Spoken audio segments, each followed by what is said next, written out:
Bienvenidos nuevamente a la clase de Ciencias Sociales. El día de hoy nuestro tema será la colonia en América.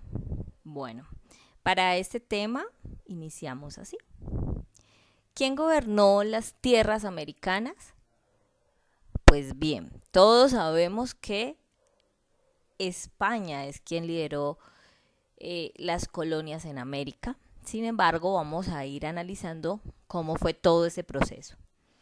España, al quedar tan lejos de las Américas, decidió delegar responsabilidades. Aquí vemos en el mapa cómo fue el proceso de las rutas que realizaron los españoles desde España hasta América, obviamente en esas rutas que habíamos hablado al principio, que iban a ser rutas de comercio.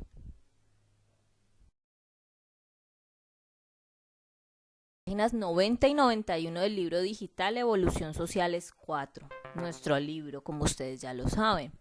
Y aquí en esta ocasión, en esta presentación, tomé porción del libro, fotografías específicas de cada una de las partes de la lectura que vamos a ir analizando. En esta primera parte hablamos de lo siguiente. Nos dice de la siguiente manera. Hace 500 años la llegada de los europeos a nuestro continente y la posterior exploración y dominio de estas tierras dejaron como resultado, entre otros, la disminución de la población indígena y la necesidad de proteger las tierras conquistadas. En respuesta a esa necesidad, los europeos buscaron formas de quedarse en el territorio, establecer colonias y consolidar el reino de las Indias. A este periodo se le denomina época colonial. Ojo con esto, que este es lo que vamos a hablar hoy. Y va hasta la independencia, es decir, desde aproximadamente 1500 hasta 1819.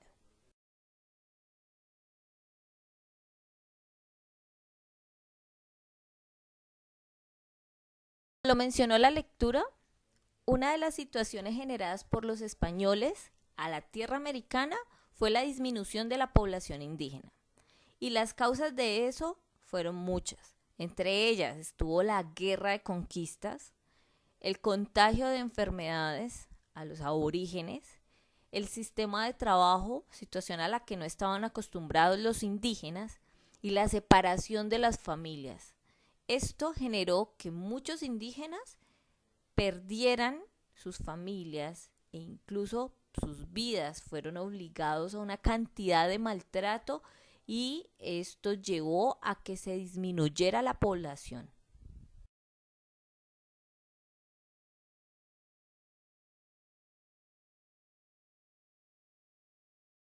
La época colonial en América no fue una tarea fácil debido a muchos factores y vamos a mencionar solo algunos.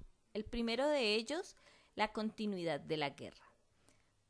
Pocos años después de que Colón llegara a nuestro continente y tras constantes enfrentamientos, muchos indígenas habían sido vencidos por los españoles, lo que suponía el fin de la guerra. Sin embargo, esto no fue así. La guerra continuó entre los mismos españoles debido a la ambición, pues había un gran deseo de conseguir tierras y con ellas, obviamente, las riquezas de los metales preciosos, es decir, el oro, la plata, las esmeraldas y todo lo que poseían los indígenas.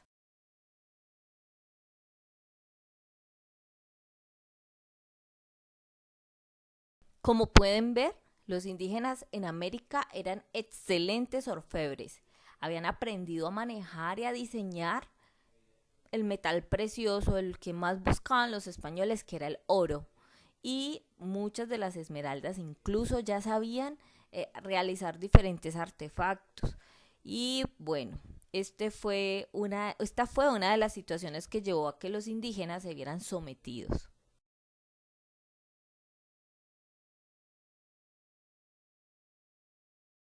Se crean varios cargos para dirigir los nuevos territorios en América. Recuerda que estamos hablando de factores y uno de los factores adicionales fue la pérdida de riquezas generadas en América. En los primeros años tras la llegada de los españoles no existía control sobre la extracción de riquezas en América. Los conquistadores debían dar una parte de la fortuna encontrada al rey, pero esto pocas veces se cumplió. Algunos anunciaban que no habían encontrado riquezas o reportaban menos de las que realmente encontraban. Esto generó la necesidad de crear un control sobre las diferentes actividades que se desarrollaran en el continente americano. Sobra decir que este control fue impuesto por la monarquía.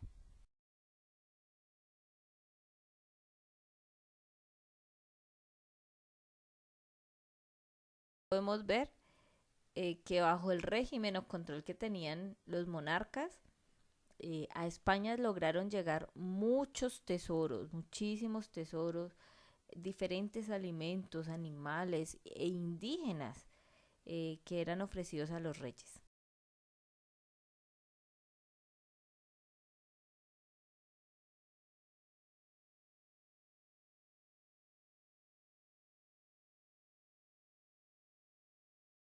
Con nuestro libro digital, en esta ocasión, página 90.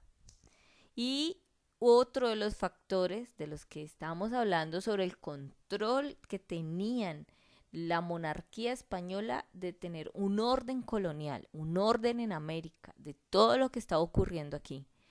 Y se presentó un factor elemental y era de esperarse, y se llamó la resistencia indígena.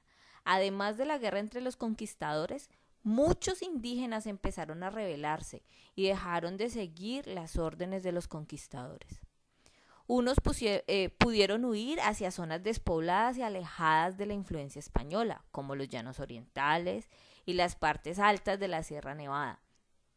Pero otros tomaron acciones como quemar sus casas, dañar los sembrados e incluso atacar a los españoles. Esto representaba un problema para los europeos, debido a que si no se les detenía, se podían perder las tierras conquistadas. Ante esa situación se crearon las capitanías. Y ustedes dirían, ¿qué es eso? Pues bien, las capitanías se les asignaron a los gobernadores militares, a militares muy poderosos que impusieron su autoridad a la fuerza, con tal de que los indígenas no tomaran el control. Y hubo capitanías generales en Cuba, en Guatemala, en Puerto Rico, en Chile, en Venezuela, en Yucatán y Santo Domingo.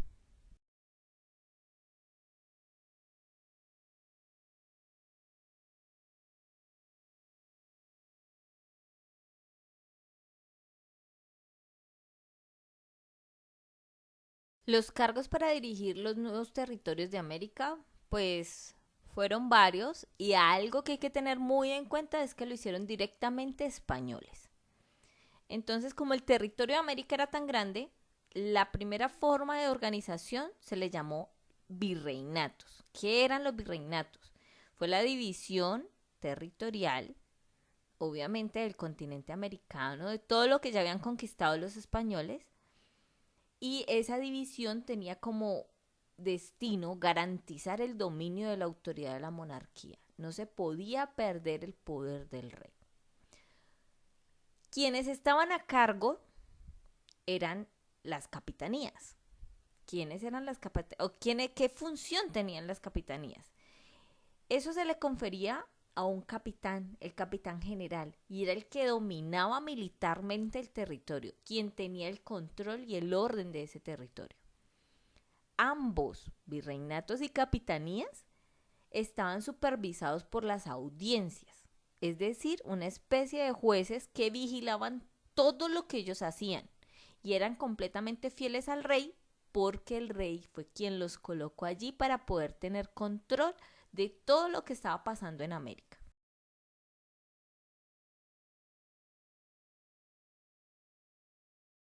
Las imágenes que ven a continuación podrán identificar dónde estaban ubicadas las capitanías y asimismo cuáles fueron los 4 virreinatos de América. Todo el control español en imágenes, básicamente, para que ustedes lo entiendan mucho mejor.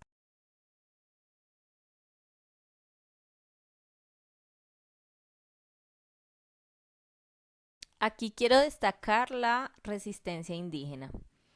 Fueron grupos, muchos líderes indígenas luchando por sus territorios, por sus creencias, por su cultura, por sus lenguas, por todo lo que ellos eran. Incluso en nuestros días podemos seguir viendo esa lucha constante de los indígenas, quienes desafortunadamente no fueron conservados con el mejor respeto.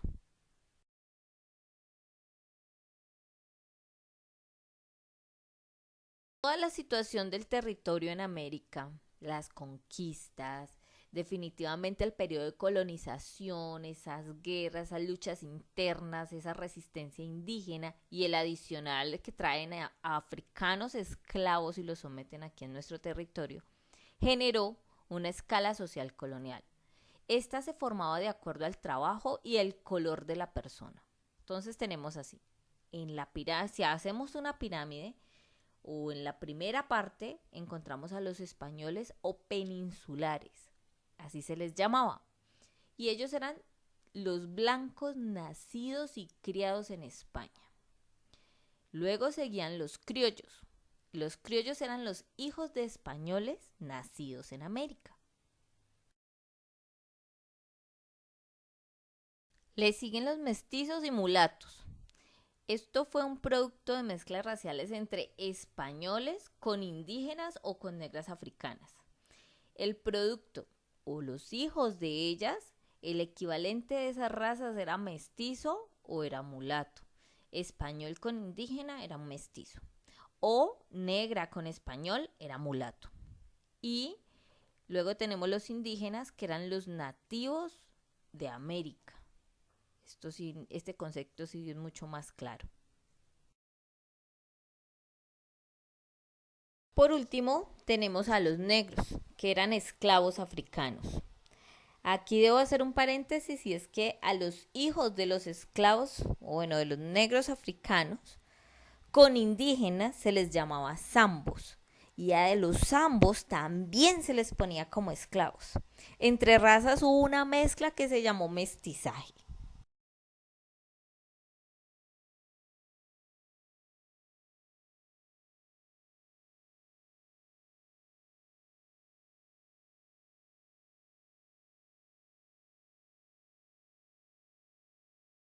Bueno chicos, por aquí les estoy dejando un cuadrito donde van a ver las diferentes mezclas que fueron surgiendo a medida que avanzó todo este tema del mestizaje. Bueno, ahí para los curiosos ustedes verán, por ejemplo, un indio con mulato, el resultado de esos hijos se iban a llamar, o su raza sería lobo, y así sucesivamente cada uno de los que ustedes quieran ver allí. Espero que este tema les haya llamado mucho la atención. Eh, Nos estamos viendo en la siguiente clase, y no olviden que deberán leer la página 90 y 91 de su libro digital.